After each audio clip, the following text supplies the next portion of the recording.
When a property manager is looking to occupy their vacant properties, there are a ton of factors to consider. These factors could include credit check, tenant screening, maintenance, or even setting the monthly rent. All of these factors are important, and it can become difficult to keep up with all of them and make sure that they're all being taken care of. Another difficult factor to keep up with is the move-in date for a tenant. Move-in dates can be difficult to figure out because they depend on the agreement between the property owner and the renter. A common problem is figuring out what day the rent is due. That's where something called prorated rent comes in.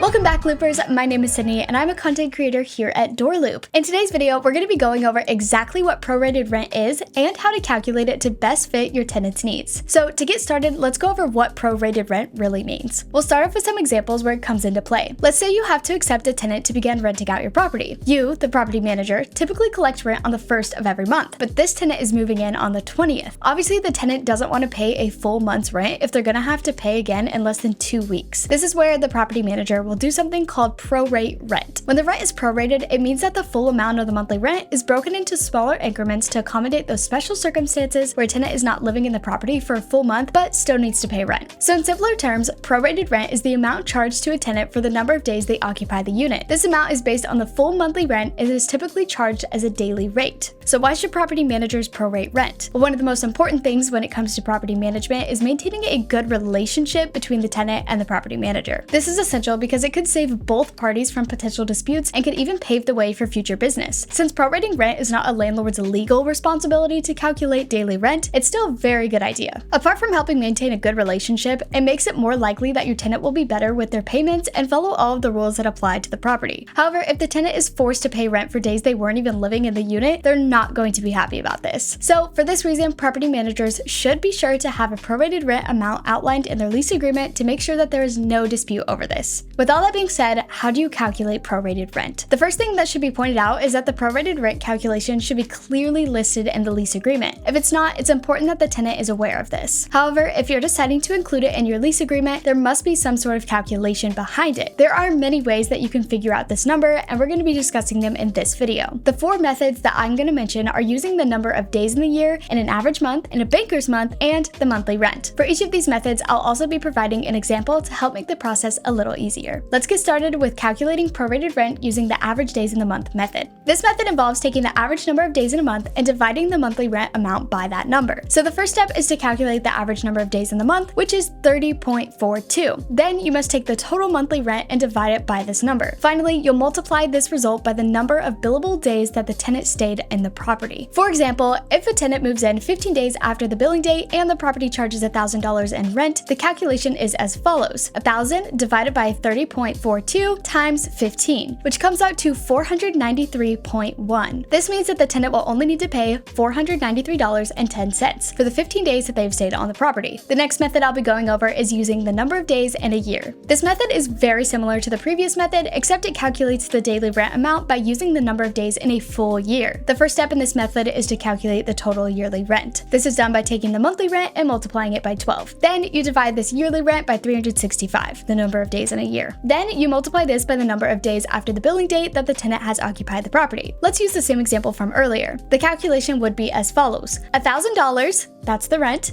times 12, that's the months in the year, divided by 365, the amount of days in a year, times 15, the amount of days the tenant is paying for. This equals 493.2, meaning that the tenant will only need to pay $493.20 for the 15 days that they've stayed on the property. The next method involves using a banker's month, or 30 days. This method is nearly identical to the first step. The only difference is that instead of using 30.42 in the formula, we're just going to use 30. That means that the result of the calculation is going to be almost the same. Let's use the same example of a tenant who pays $1,000 in rent and stays for 15 days on the property. The calculation would be 1,000 divided by 30 times 15 equals 500. The result is very similar to the first result, only using slightly different numbers. The last method involves using the monthly rent payments to calculate the prorated rent. This method is also really similar to the first method, but instead of using the average number of days in a month, it uses the number of days in a specific month. Using the same numbers from the previous examples, in the month of August would be 1,000 divided by 31, because there's 31 days in August, times 15. The total total is 483.9. The value would be greater for months that have fewer days, like February. For your convenience, I have linked a prorated rent calculator in the description that quickly calculates the value for you so you don't have to do all that math. It's more than important to make sure that you have an effective and efficient prorated rent calculation outlined in your lease agreement. This calculation has numerous benefits and will help keep your tenants as happy as possible for a very long time. So if you haven't included it already, make sure to use one of these methods to incorporate prorated rent in your lease agreements. That's it for today's video, but if you want more tips and tricks, check out this playlist.